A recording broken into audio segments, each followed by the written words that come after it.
আসসালামু আলাইকুম ভিউয়ার্স, আজকে আমি আপনাদের সাথে একটি আচারের রেসিপি শেয়ার করব। আর এটা হচ্ছে বড়ইয়ের মিষ্টি আচার। এখন বাজারে প্রচুর পরিমাণ বড়ই পাওয়া যায়। বড়ই শেষ হবার আগে আপনারা মিষ্টি আচার তৈরি করে নিতে পারেন। এই আচার বানিয়ে অনেক দিন সংরক্ষণ করে রাখতে পারবেন। তাই এই রেসিপিটি প্রথম থেকে শেষ পর্যন্ত দেখবেন। রেসিপিটি ভালো লাগলে আমার চ্যানেলটি অবশ্যই সাবস্ক্রাইব করে রাখবেন। রেসিপিটি শুরু করা যাক। প্রথমে আমি 1 কেজি পরিমাণ শুকনো বড়ই নিয়েছি। এবার এই বড়ইগুলো সেদ্ধ করে নেব। এজন্য একটি হাঁড়িতে পর্যাপ্ত পরিমাণ পানি দিয়েছি। গরম পানির মধ্যে বড়ইগুলো দিয়ে দেব।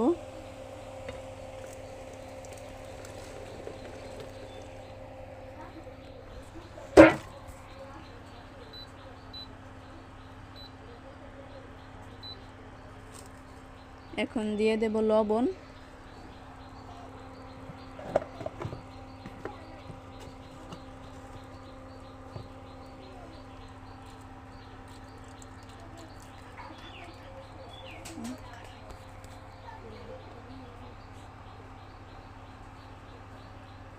লবণ দিয়ে কিছুক্ষণ জাল দিয়ে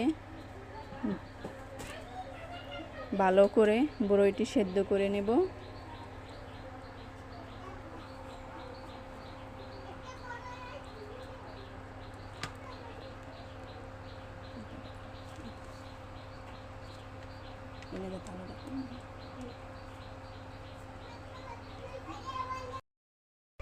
কিছুক্ষণ জাল দেওয়ার পরে বড়ই ভালো করে সেদ্ধ হয়ে গেছে। এবার আমি ভালো করে চাকনি দিয়ে বড়ইগুলো ভালো করে পানি জড়িয়ে নেব। এবার একটা হাঁড়িতে 1 কাপ পরিমাণ সরিষার তেল দিয়ে দেব। তারপর বড়ইগুলো দিয়ে দেব। এখন বড়ইটা ভালো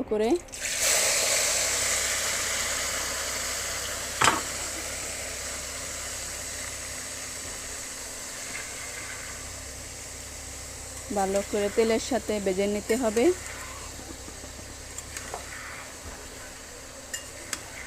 কারণ বড়ইটা সেদ্ধ করে নিয়েছিলাম, তাই যখন আমরা আচারটা অনেক দিন পর্যন্ত সংরক্ষণ করব।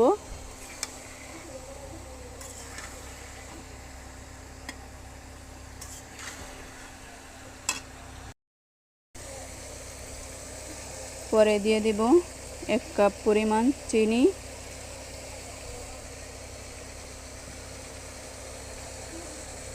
চিনির পরিমাণটা একটু বেশি।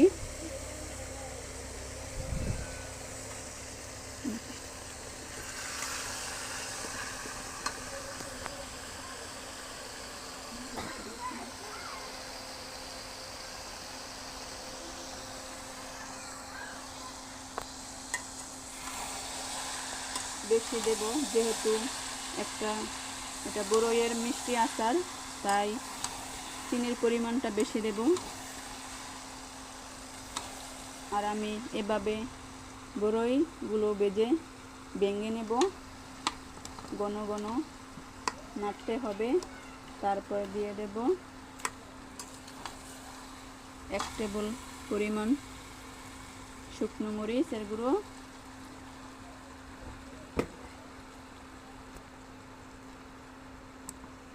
1 টেবিল পরিমাণ জিরের গুঁড়ো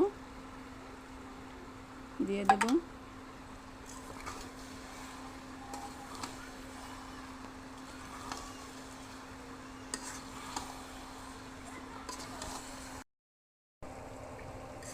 এবার আচারটা আরও কিছুক্ষণ জাল দিয়ে নেব। আর এই আচারটা চুলার জাল কমিয়ে রান্না করতে হবে। এখন যারা বড়ইয়ের আচার বানাতে পারেন না, তারা আমার এই রেসিপিটি দেখে বানাতে পারবেন। বড়ইয়ের আচার বানাতে খুবই সহজ আর খেতে অনেক মজা।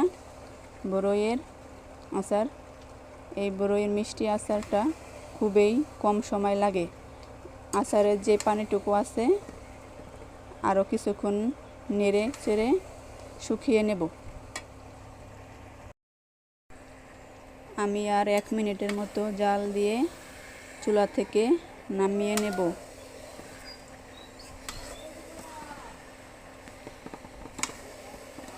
তৈরি করে নিলাম বড়ইয়ের মিষ্টি মজাদার আচার।